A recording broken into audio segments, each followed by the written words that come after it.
Just stop. Hey, hi, Rick. Hello, hello, hello. Hello, hello.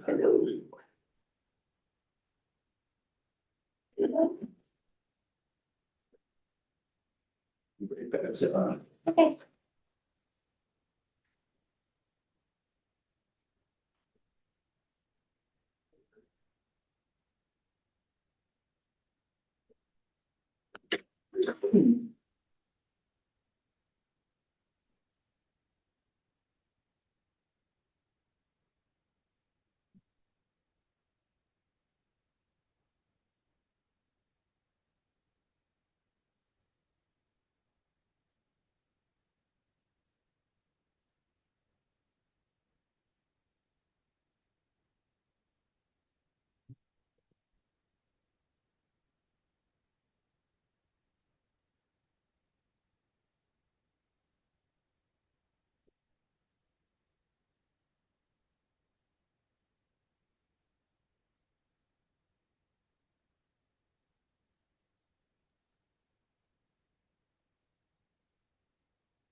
Here you are, Billy Birdie.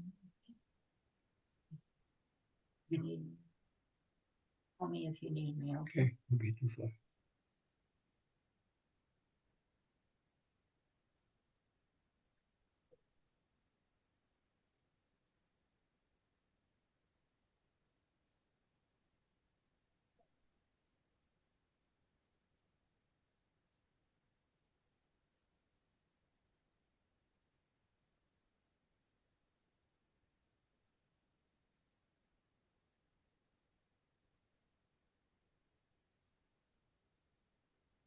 Carol, Yes, Wayne was asking to be made a panelist. I tried. He declined it. Oops. Oh, Wayne's a panelist now. I'm a panelist now. Thank you. And by the way, I've been called worse. Thank you. You're welcome.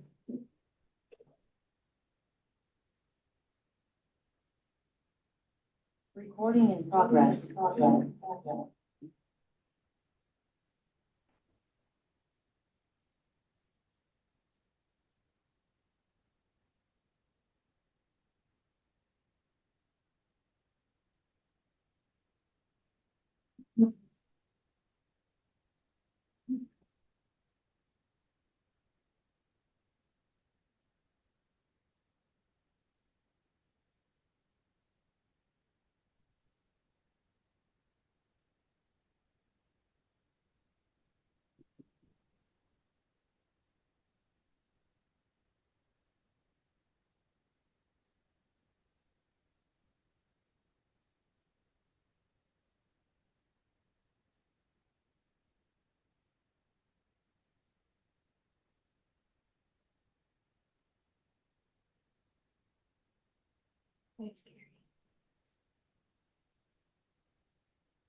B, Sarah. Am I still in there somewhere? What's that? Oh, do you want me to bump you up? Yeah. Yeah. Please. Um. Oh, yeah, because you have to present, I forgot. Sorry.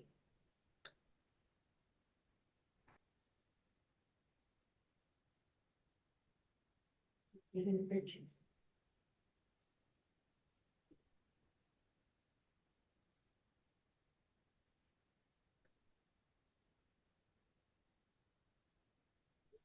Still about Julie.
We're just waiting for Julie, everyone, so we can get started.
So I just texted her.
Hey Greg, I know we're in a public meeting, but I'm going to just take up some space here.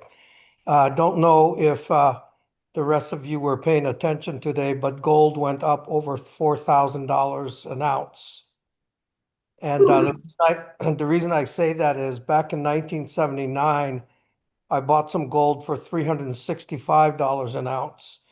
And that year, because of 3 Mile Island and some other things, price of gold shot up all the way up to almost $612 an ounce. And my friend said, "You better sell, you better sell. I'm selling, I'm selling."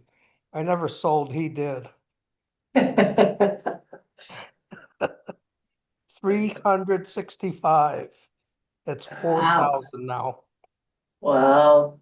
Yeah. So you're retiring? It takes a lot more than that. It takes a lot more than that. Did you just buy 1 ounce? 1.5. Oh, wow.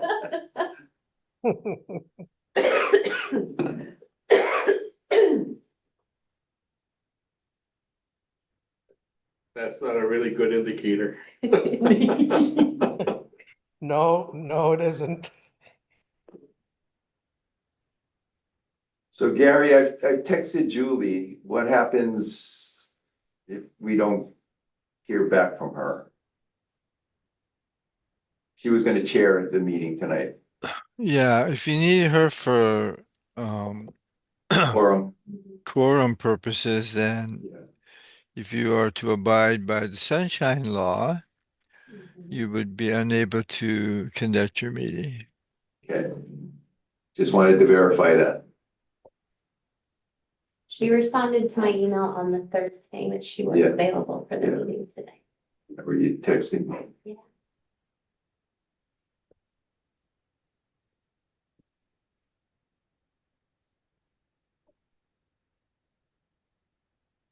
We have a time limit on how long it can take her to show up. Does she have a master's or a PhD?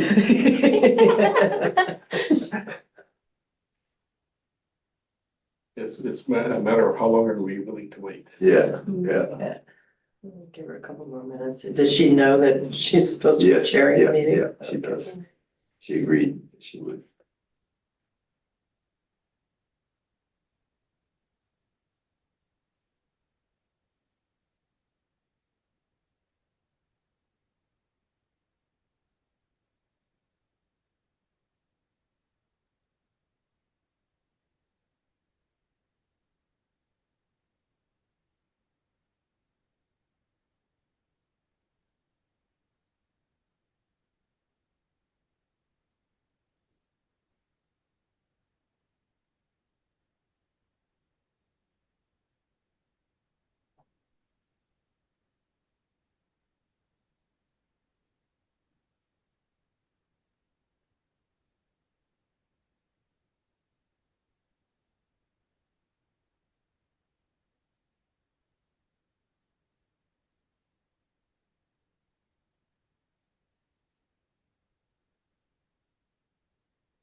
Folks have a preference on how long they're willing to wait? Billy, do you have a preference? Oh, yeah. I'm actually just fine, Greg. Happy to be able to provide a quorum. So we can carry on waiting, and it would be with my total support and comfort. Thank you, appreciate it.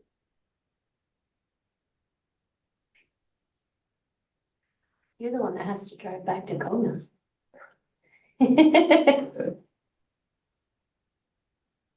So anybody else have anything they'd like to fill the airtime with while we're waiting? You want to share a little bit about your investments? I've been telling people I had a great day for volleyball last Saturday. That was awesome. So we had the Rainbow Warrior men's team came over. Right. They did a signing at Big Island Candies, then our women played Chaminade. Unfortunately, we lost in the 5th set, but it was a really good match. And the Bows did a scrimmage. We had 2,400 people in the Civic. Really? Yeah, Wow. Nice crowd. Oh, and Pat told me you were actually there, Mike. I didn't come up to where the boosters were because I wanted to sit. And it didn't look like I was gonna be able to sit down if I came up there, so. No, there was no room. Although I could have joined Amy, who just sat on the stage, that would have been. I was up in the bleachers. Yeah, I was only up there for the women's match. Yeah. And it's just to meet some of the characters in the Booster Club. Yeah. was this Vulcan booster or? Yeah, both. Yeah, so Vulcan booster, okay.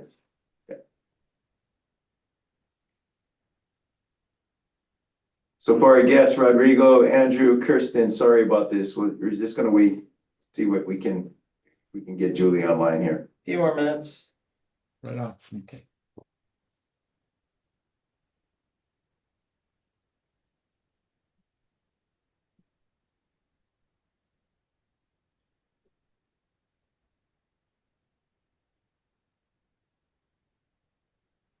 And wasn't there a book signing or something today? That's right now, Right yeah. now. A UH Manoa alum who played volleyball. Has quite a compelling story. He's written a memoir and he's giving a talk and signing books. It started at 5. Doug joined us. Who joined us? Doug Oh, Simons. Do you see Kirsten there? Mhm. Yeah, you can put her as a panelist. I tried, she declined it. Oh, really? Oh, sorry, I can't. I wasn't quite sure what I needed to do. I didn't mean to throw you under the bus. No, that's okay. You can, I don't know if you can do it again. I wasn't quite sure how that worked.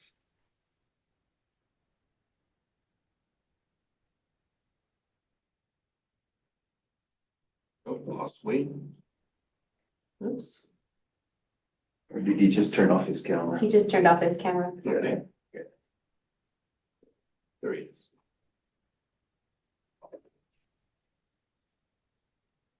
I'm checking on my gold. I didn't want you to see.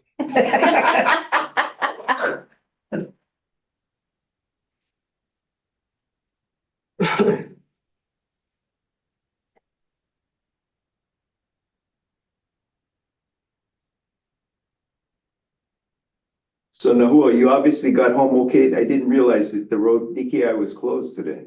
Yeah, there was a fire up by Kaulana Manu Park Trail there, so but it was open. Okay. So, It was only closed for what, this pretty short period of time. yeah, it was like about an hour and a half. Oh, that's you. Thank you. It's a little easier to access on the saddle than when the belt road closes for some reason. Excuse me. It could be half a day. Yeah.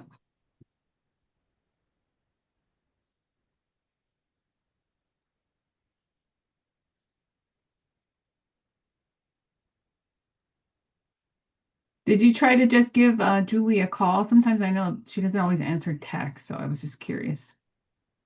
She usually answers my text, but I'll give her a call. See.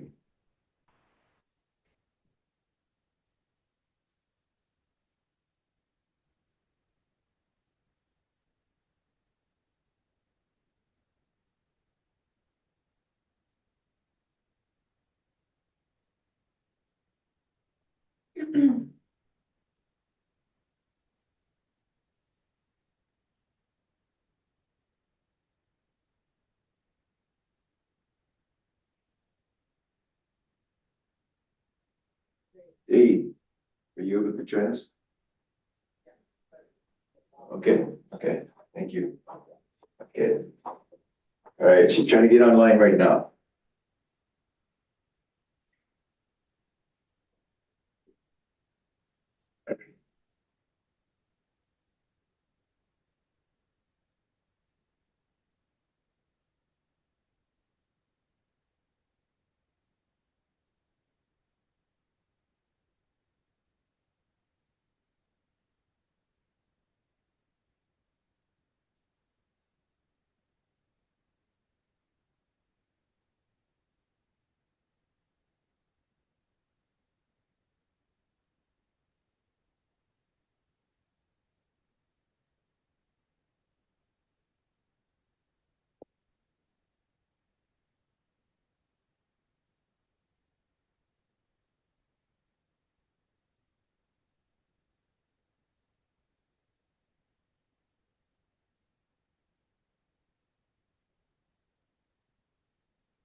There she is.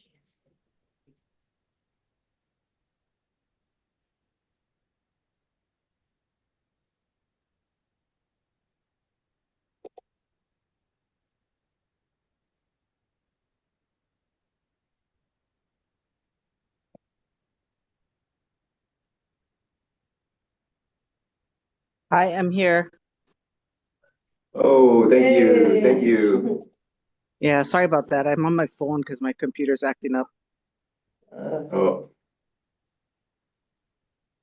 So would you like to call the meeting to order? Sure. It is 5:20 and I will call the meeting to order. Greg, I'm so sorry. I can't see the agenda on this phone. Okay, okay. So the first item, item 2 is just public comment. I believe we do not have any comments or testimony submitted by the public on any of the agenda items. Thank you. Would you like me to walk through the agenda? Yes, please. Okay. So the next agenda item is agenda item 3, which is approval of the minutes of the September 2nd, 2025 meeting. Thank you. Are there any comments, edits, or changes that any board member would like to make with regards to the minutes of the last meeting? Seeing none, could I get a motion to accept the minutes as is? Motion to accept the minutes of September 2nd. Thank you. Could I get a second? Second. Thank you, Andy. All in favor, say aye or raise your hand. Aye. Aye. Motion passes. Next agenda item, please. So Julie, this is Gary. I Hey, think Gary. for the record, we should just confirm that everybody participating remotely is by themselves. Oh, sorry. Thank you, Gary. Everyone participating by themselves, if you have anyone in your area or participating in a meeting outside of the normal board members, please let us know. I'm by myself.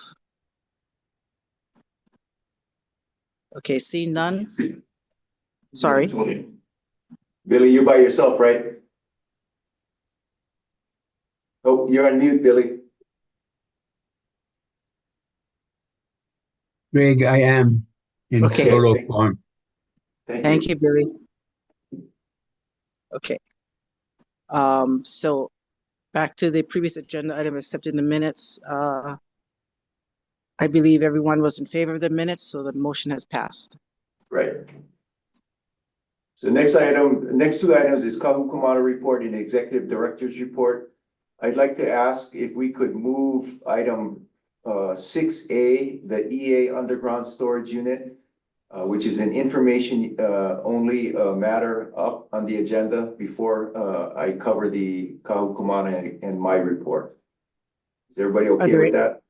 Thank you. Are there any objections to Greg's request? Seeing and hearing none, go ahead, Greg. Okay, thank you. So, hello, everyone. Joining us tonight are Rodrigo Romo, who I know you folks know. He's our Mauna Kea Shared Services General Manager. And he is project lead on the environment or the replacement of the underground fuel storage tanks at Halepohaku. We have here tonight Andy Hood and Kristen Dunn from SRGII. They are environmental planners who are working on the environmental assessment for this project. We've asked Rodrigo, Andy, and Kristen to come and just briefly provide an overview of the EA and the process they went through.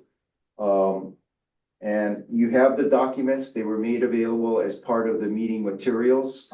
So what we're going to do is we're going to give MKMB a month to review the materials before asking for any formal recommendations next month. So with that, I'll turn it over to you, Rodrigo. Thank you, Greg. Aloha, everybody. So as Greg mentioned, we are working on the underground storage tank project, which, as we have presented in the past, includes the removal of the existing underground tanks and the installation of 2 new above ground tanks. As part of the project, we were required to conduct an environmental assessment, which SRGII has been working on.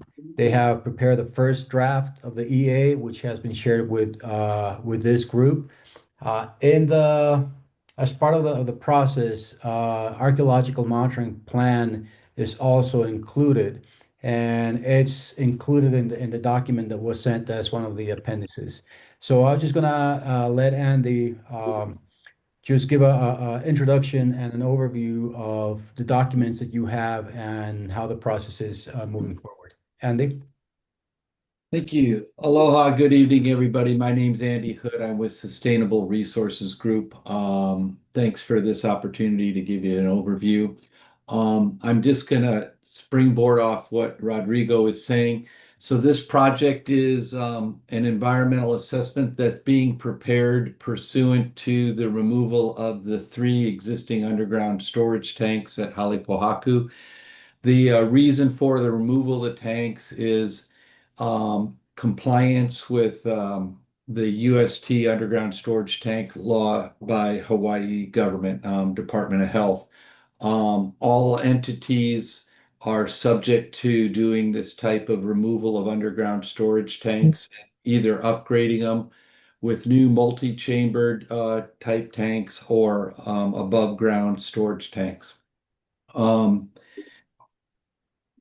project, it was determined by the Office of Conservation Coastal Land, since the project occurs in conservation land, when MKSS and Greg took this before OCCL, they determined that there would be a CDUP required, and as a requirement of a CDUP, they required an environmental assessment pursuant to Chapter 343 be prepared.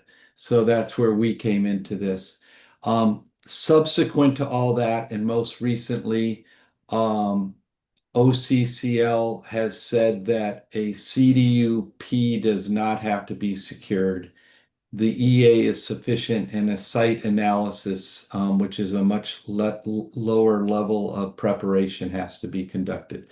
So that's sort of the regulatory driver background. As we said, that the project's about removing the 3 existing underground storage tanks, which have a combined capacity of gasoline and diesel fuel of 18,000 gallons. Those tanks will be removed, the pipelines that connect those to the fuel dispensary at the gas depot site up there, and one of the buildings will be removed. All of the subsurface removal will be backfilled with native materials and then restored to original topography. The above ground storage tanks will hold 6,000 gallons. So like I said, there's a 12,000 gallon net reduction in fuel that will be stored on the mountain. Above ground storage tanks are more cost effective and they provide higher level of environmental safeguards as well. So it's a win-win in terms of a little bit less costly, less fuel, and less probability or any occurrence of a spill or anything. To date, the existing underground storage tanks have never been documented as having a spill. There's leak detection equipment that's never detected any leaks. During the removal of the existing infrastructure, the contractors will use petrochemical hydrocarbon sniffers to sniff for the presence of any fuel that might be in the trenches where the pipelines are, or in the holes where the UST are. As part of the EA preparation, the main objective of an environmental assessment is to evaluate the affected environment that the proposed action might have on the affected environment and determine if there's any significant impacts. We have found that there's no significant impacts to the environment. And when I say environment, that's inclusive of the cultural resources as well. We prepared concurrent or sometime just during the EA process, an archaeological monitoring plan, which will prescribe the monitoring that will occur during all activities, construction activities. That is appendicized to the EA that you folks have for internal review. Once that review is completed, that the AMP will be sent to the State Historic Preservation Division for their approval and also to OHA as a courtesy review. Once we get any comments back on those, we'll address those. And if there isn't, then the AMP will be issued. After we receive internal comments back on this internal draft EA from you folks and other committees that are part of the internal review, we'll address comments. We'll provide comment feedback forms to everybody so they know what was done. And then we'll bring the EA up to a draft EA for public and agency distribution, and then a comment period for that. After those comments are received, the same process will be conducted. We'll address the comments and respond to the commenters. And then it'll go to a final EA for submittal for a FONSI, a finding of no significant impact. I know that was pretty fast and broad overarching, but I think that covers kind of the salient points of this. And if there's any comments or questions, I'm here for you. Any comments or questions for Andy? No, thank you. Okay. Rodrigo, did you want to say anything more? Nope, just so as a reminder, you guys have the document to review for a month, and the next month's meeting we'll reconvene. And if you have any recommendations, questions, suggestions, SRGII and us, we will be here to address those. To add on top of what Andy said, we're not only are we reducing the volume of fuel that's going to be stored in the mountain, we're reducing the footprint of the facility as well.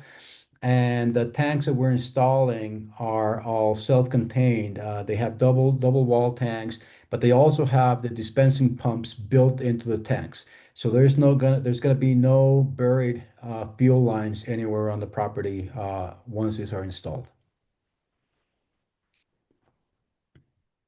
Great. Thank you. So if there's no questions for Rodrigo and the team, you guys are welcome to drop off if you're gonna eat dinner or whatever. Hello, everyone. Aloha. Take care. Thank Thank you. you.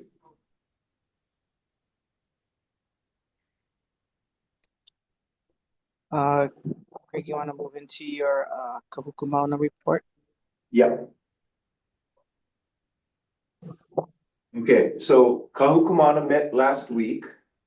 The main agenda item was they had the same introduction to the environmental assessment that you just had.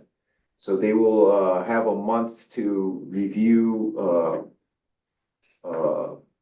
the document and prepare their comments next month. So we're gonna go through that same process with not only Kahukumana, but the Environment Committee this Thursday, as well as the Mauna Kea Stewardship and Oversight Authority on Thursday as well. And then we'll come back to all the groups in November for their formal recommendations and actions. Just as an aside, this is kind of a standard practice that we try to follow when it comes to these kinds of larger projects and larger documents, is to give people a month to review it before we ask for your formal input. In addition to this matter, Kahukumana, I did provide an update to Kahukumana on just generally some of the transition issues that are we're working on with MK-SOA, which I'll update you folks on in my executive director's report. However, one particular thing that has now arisen, which has been a question for Kahukumana on their minds from the very beginning, since Act 255 was passed and signed into law, is what is the future of their role in MK-SOA's governance structure, if you will. And I know we've had that similar discussion here with MKMB, and we've also had that conversation with the Environment Committee. That's a question that we've been discussing with MK-SOA, particularly now as they're getting into working on their management plan, because we know and we feel that having some kind of advisory group input would be important to the development and vetting of their plan, particularly from the perspective of those who have had some experience in reviewing these things and with management of the Mauna. MK-SOA is now talking about, at least their management team is talking now about the need to put their advisory groups together. That's something that will have to be taken up by their board. But the good thing is that now is it seems to be on the table and on the radar, especially as I said, as they get into working on their management plan. So that was a good conversation that we had with them. Kahukumana is interested in understanding what the role of a cultural advisory committee might be. But they have rightfully raised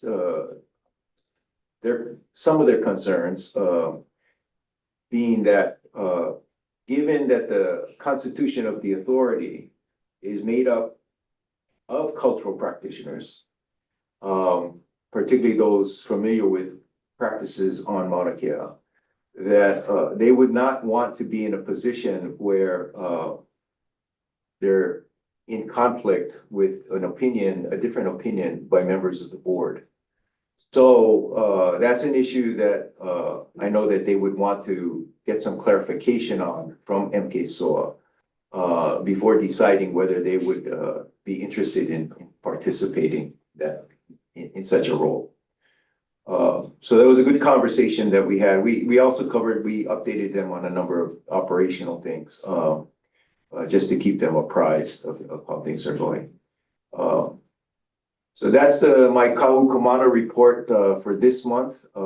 Again, next month they'll be taking up the EA, and whatever comments they provide, we'll be sure to share it with you folks, but also integrate it into the final draft. Any questions on Kahukumana? No. Okay. Thank All you, right, if Greg. I can, executive director's report. So a couple of things I wanted to go over with you folks. In your meeting materials, I provided you the packet of materials that Nahua and I, a portion of the packet of materials that Nahua and I used on September 24th in a briefing to the MK-SOA planning consultant and their the consultant team, SSFM. And it was actually a 2-day thing. It was the 23rd and 24th, with the 23rd being a site visit to Halepohaku and up to the summit. What I wanted to do is just share briefly what we did cover with the planning team, because it's relevant to a couple of other items on the agenda, including, I think, the work of the Maunakea Interaction. So you all have this material here. See if I can go full screen mode here. Okay. I don't know why it does that, but it loses it whenever I do this. Do it again. Okay. So one of the main purposes of the briefing was MK-SOA wanted us to help build a foundation of understanding of how, what I call the management architecture of our current management structure, how it all works together. This team is tasked with developing a management plan per Act 255 that actually, when you read what Act 255 says, has elements of the master plan and the management plan. So we went through a discussion of describing to them the differences between the master plan and the comprehensive management plan and the sub-plans and how they work together. In addition, Act 255 says that they are authorized to develop administrative rules, MK-SOA is. And while this group is not necessarily working on the development of the rules, we needed them to understand how the master plan and management plans kind of set the framework for establishing the rules, which basically help enforce the management plan and the master plan. So we took them through that whole discussion and description of how our rules are set up. And then we had a long, lengthy discussion about the general lease, the subleases, the operating agreements with the observatories and the permits. In our mind, these things all work together, and the interrelationships, the interconnections between them are really important to understand, because once you start tinkering with some things, it's going to have ripple effects throughout the whole architecture. And then we reviewed with them some of the key considerations that sort of make our plans unique, since this is Mauna Kea. We're managing culturally sensitive lands. There's multiple public uses. These are conservation district lands, so they have additional requirements of what needs to be worked into these plans and rules.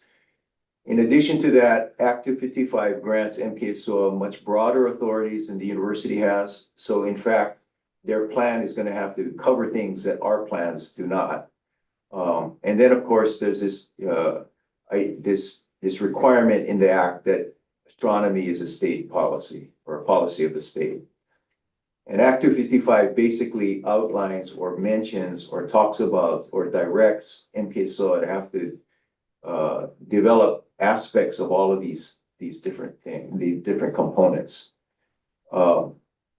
That discussion, I would say, was enlightening to the planning team. I think they, almost to a person, were surprised at the complexity of what's involved in managing Mauna Kea. And I think that they had not had a full grasp of the interrelationships between all of these pieces and how they needed to work together. There were several planning team members who talked to me, talked to Nahua, mentioned this on the side or on a break or whatever, that they just didn't, they were overwhelmed they did not realize how big a task they were being asked to take on. So let me stop there for a second. There's a little bit more I want to share about this, but I'm going to ask Nahua if she can share a little bit about her observations on the day before when the team came up for a site visit, because I think that was revelatory as well.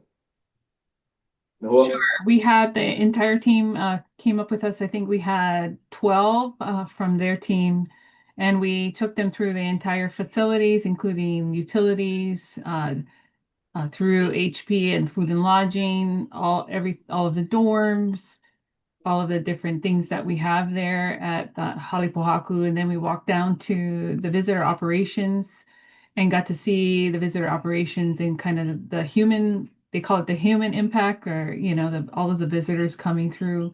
We spent quite a bit of time down at the visitor operations just talking through our, you know, our approach on education, the amount of visitors that come, and the things that we're highlighting.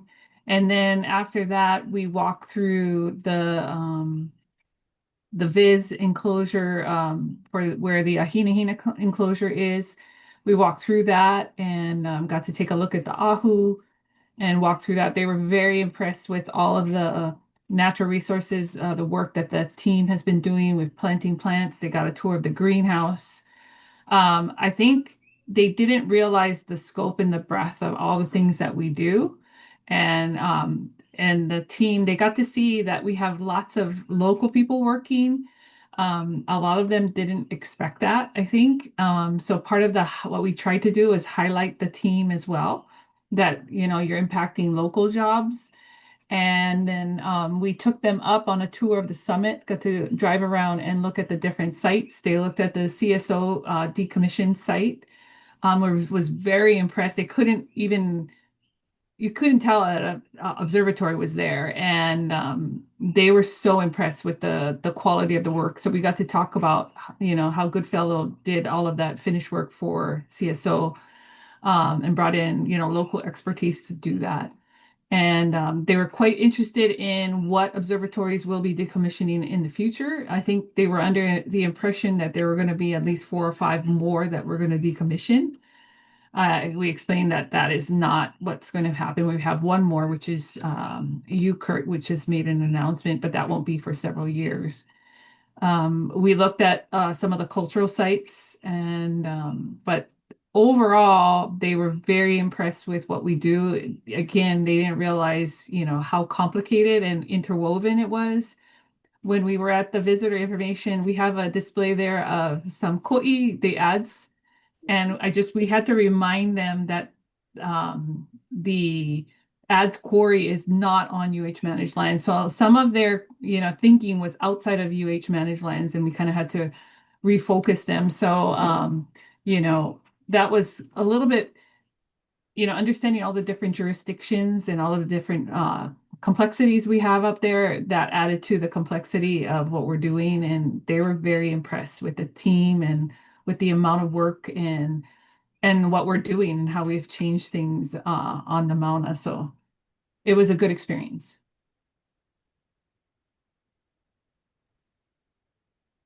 So that in a nutshell is sort of what happened September 23rd and 24th.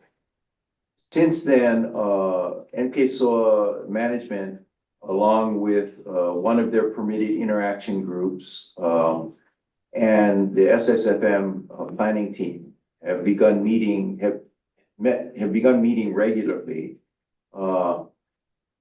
As we understand it, what they're working on is trying to finalize the actual work plan that they will be following to develop their plans.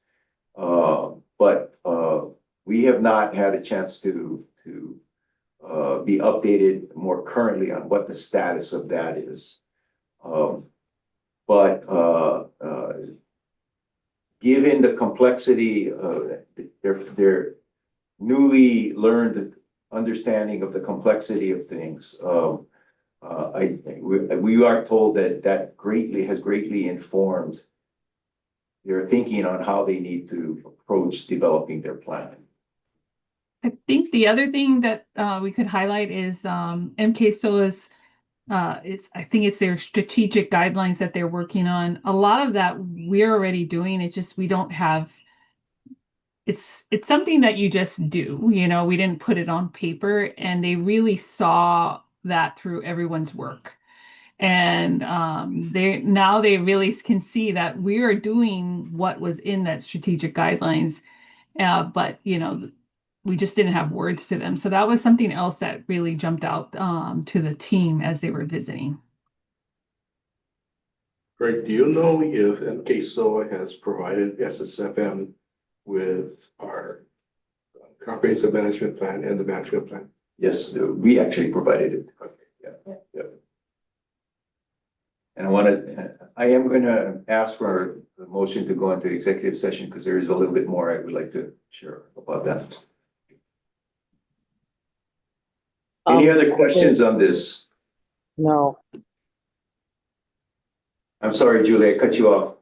no problem. I was just gonna say if there are no other questions that we can move to executive session. Okay. The next item I wanted to brief the board on is, I can't say too much about it, but just to let you know that we're involved is, as you know, the Board of Regents have formed I guess they're gonna call it the Maunakea Interactive Group now instead of the Permitted Interactive Group. That will be meeting at some point in the future with MKSOA and DLNR to discuss matters of mutual interest and concern, with a particular emphasis on possible proposed legislative amendments that MKSOA may be seeking in this coming legislative session. So we did have an initial meeting on the 29th that Doug Simons and I were invited to. We provided kind of a condensed version of what I just shared with you that we provided the SSFM planning team. And we also discussed some of what we know at this point in time, the best information that we have at this point in time about some of the legislative proposals that MKSOA is considering. We don't know what form or shape these are actually taking. So we reviewed that with the MIG as well. I think it was a productive meeting. We want to make sure our regents are well prepared when they go into a joint meeting with MKSOA and DLNR. So it was a productive meeting. Coming out of that meeting, the next steps were the regents PIG they were going to reach out to DLNR to set up a meeting to get their input on some of the matters that could come up or that are likely to come up. And I know that meeting now has been set. So and I've been asked to attend that meeting as well. So I think the one thing I committed to our regents is that they would be well prepared before going into any meeting with DLNR and or KSOA. So that process is in place. I don't know if there's anything more, Mike or Wayne, that you guys want to say or can't say about it. You really can't say too much. Yeah. Can we say that you are co-chairing? Yes. Okay. The next item was, I just wanted to make you folks aware, if you're not already aware. As you know, Doug Simons came in and did a presentation to this board several months ago about some of the concerns he has regarding the timeline for getting new leases to the observatories. And that presentation has now been done at several other venues. I think Doug told me today he's done it 9 different times now in the community to larger groups, larger and larger groups. Most recently, last Thursday, he did the presentation to the Waimea Community Association. He has now been asked by John DeFries and his team to make a similar presentation. It's actually a little bit more expanded to the MKSO board this Thursday. The presentation, which is part of the MKSO board materials now, so that is public, basically addresses who and what IFA is and does. And lay a foundation for understanding how astronomy works on Mauna Kea. This is the presentation is supposed to lay a foundation for the MKSOA to begin sort of taking up this issue of how astronomy as a state policy fits within their plan, and exactly what that could mean and what is it going to take to operationalize that.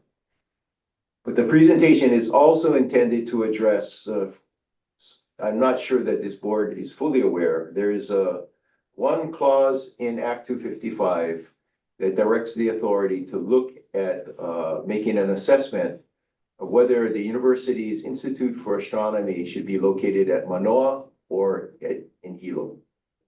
And that is kind of an odd task to task MKSOA with, and I think they would admit that that's a odd task for them. That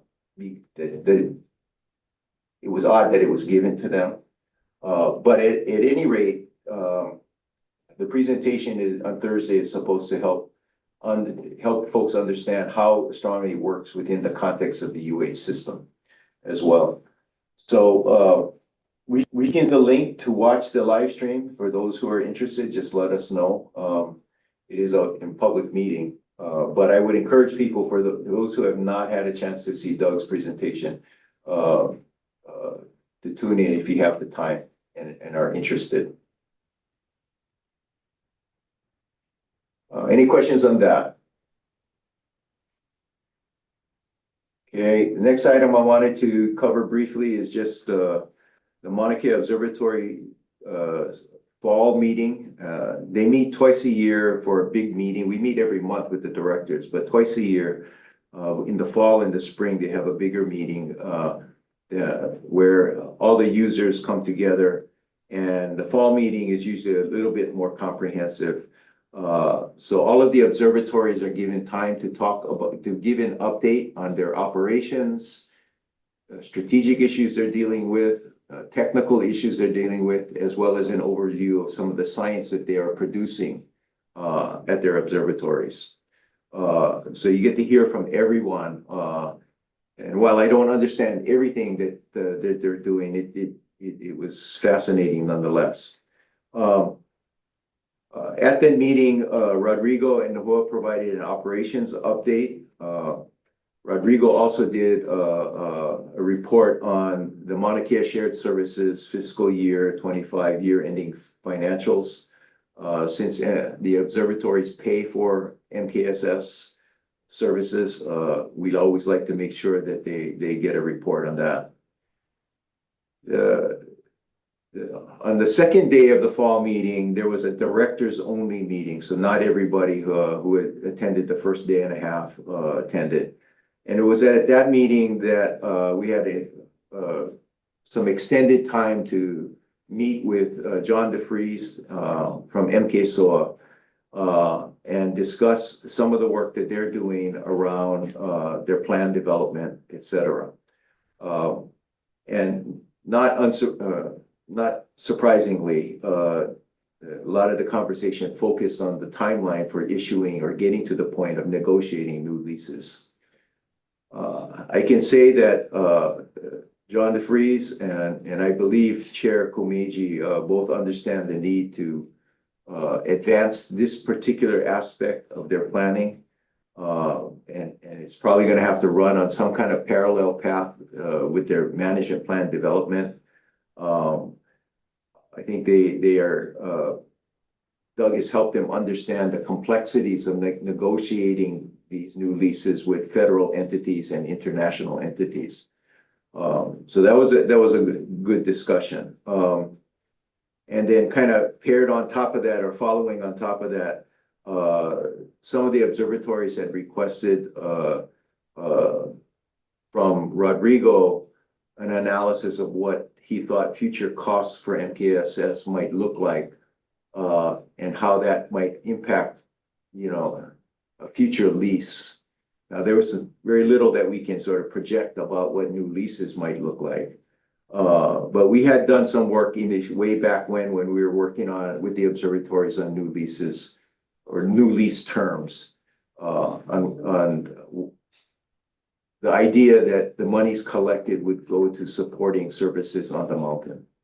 And so we did provide them some initial analysis based on some very, very, very sketchy assumptions that we had to make about what our costs, what MKSS costs could look like going forward, and how that might impact new agreements that they could have with the authority. John DeFries was part of that conversation. He appreciated the work that Rodrigo had done, that, you know, and the previous work that we had done, because we are clearly much more focused on some of the details of how those new agreements might work than they are. You know, they're just not, they haven't gotten to the point of really thinking through the details of those kinds of agreements. So it was a good meeting, good 2 days of meeting. Any questions on the MKO's fall meeting, users meeting? Was Chair Komeiji part of that conversation as well? No, he was traveling. Okay. No, so he was not. But Rich Matsuda is there. Okay. Yes. Any other questions? Okay. And then the last thing I have on my executive director's report is, you know, as you saw from our email, Diana Vandekar has notified Bonnie and I last week that she needed to resign from MKMB effective immediately. So despite the temporary nature of an appointment, we are interested in filling 1 to 2 positions on the board. We have begun reaching out to some folks to assess, engage their interests. We think we might have a couple of candidates. But please let Bonnie and I know if you know of any willing candidates. Obviously, it would be a temporary assignment until MKSOA is in place and it has decided what they want to do with their advisory groups. But to our pleasant surprise, the folks that we have reached out to have expressed interest, even though it is a temporary assignment. Maybe because it's a temporary assignment. Maybe it's because, that's right, that's right. So please let us know if you have any thoughts on potential candidates. Definitely. Probably by the end of this month, no later than the end of this month, 2 weeks we can go.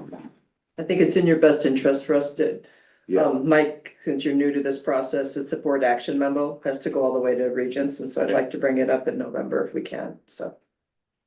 Sorry, timeline. So the way it works is that Bonnie will make a nomination to Wendy and then Wendy takes it to the board. Case. I think there's a lot of room in most of our agendas at this point in November. Okay. It's usually a pretty quick one, but there are usually not too many questions. All right, that concludes my executive director's report. Any questions on anything? No, thank you, Greg. Anybody else have any questions? Okay. Is this where we go back to executive session at this point? Greg? Yeah, so I would like to move that the Maunakea Management Board move into executive session to consult with our attorney on questions and issues pertaining to our powers, duties, privileges, immunities, and liabilities pursuant to HRS 92.5A4 regarding our decision-making processes and our jurisdiction in our joint management role with MKSOA.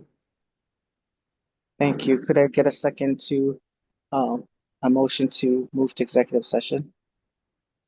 Second. Thank you, Andy. If there's no objection, we will move over to executive session and come back to our regular session following our executive session. Oh, take a vote on the motion, please. Oh, sorry. My apologies, Gary.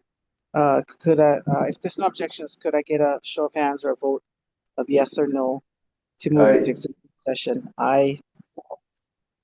Aye. Haley? Haley's aye. Motion is passed. Okay, so we'll move over to executive session right now. See you on the other side.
keep trying to promote Julian with panels, but it's not.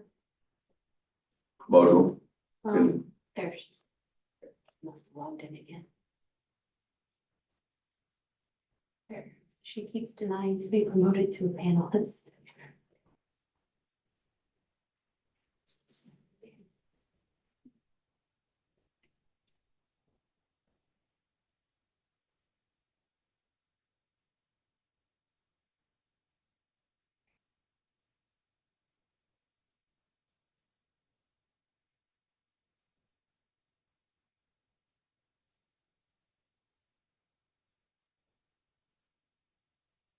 Thank you. It kept coming up as error. Sorry about that. Is Billy there? Not yet. Not yet.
Texted him.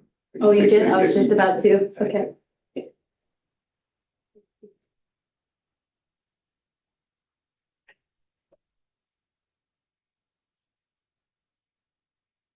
he doesn't come back on, do we just stay here forever?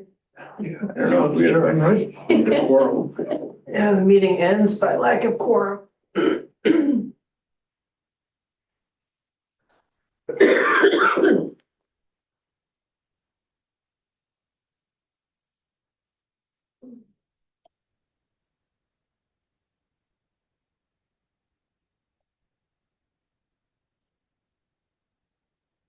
Can you try Pat too, please?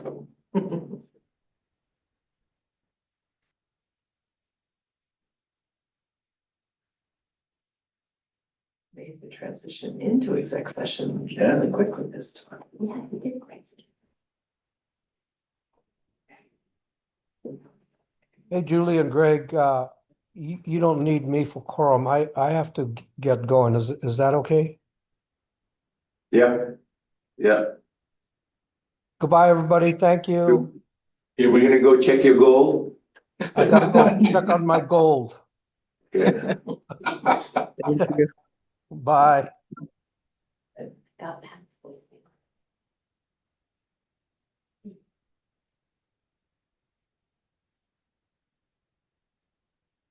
So Gary, if we don't have quorum, we can't reconvene the meeting then, right? It just ends? Yeah, as Bonnie said, you can declare the meeting as adjourned for less than a quorum can adjourn a meeting, but you can't take any further activity. So Okay. that would be your option at that point.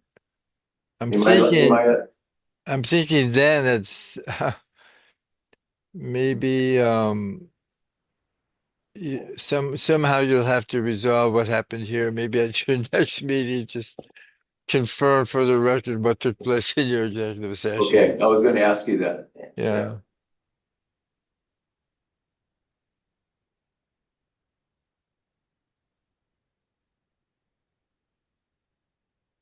Well, I don't want to keep people too long.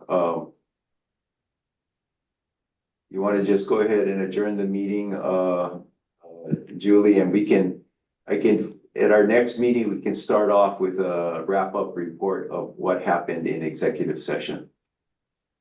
Okay, right. So for the record, due to lack of quorum, we will end the meeting here and take up remaining items and unresolved items from our including a briefing of executive session at our next meeting in November 2nd. Shoot, I don't have a calendar. November what? So November 4th. Or, Right. November 4th, we will take up the remaining items, start off with the resolving this issue in our November 4th meeting. is that election day? Is it? It's No not an election election here. year. Yeah, that's right, that's right. Probably okay. Shows up in my calendar as election day. Mine too. Okay, so we will end our session here. So thank you, everybody. I appreciate you coming. Thank you, everyone. Again, I apologize for being late. I just could not get my computer to work. There's Billy. Thank you. Oh, Wait, there he there's is. Billy. Oh, Hold it, Julie. Wait, wait, I'm here. wait. Hang on. Oh, Julie's still here. All right. I'm Yes. still here. Okay. Billy is here, so you Right in got the nick quorum of again. time. Okay, right before we signed off. All right, we will call our meeting back into session at 6:44 now that we have quorum. Greg, if you could give us a briefing with regards to our executive session. sure. During the executive session, the board met with our attorney, to discuss, some of the issues around our powers and authorities, as they relate to the transition of, our, responsibilities to MKSOA. Issues were discussed. There were no, actions taken, no decisions made, no recommendations, on behalf of the board, made. The discussion was for informations, only. So that pretty much covers what we covered in our executive session. Thank you. Are there any questions or concerns from the board members? None. Okay. So as we mentioned earlier, we will be meeting on October 4th, excuse me, November. November 4th, in a regular session. And we have resolved our issue with the quorum this evening. So we will end our meeting at this point unless anybody has any announcements. I do not. Greg? I do not. Noah, you have anything? No, no. Okay. All right. We are done. Thank you so much, everybody, and I'll see you in November. Thank Well, you. you.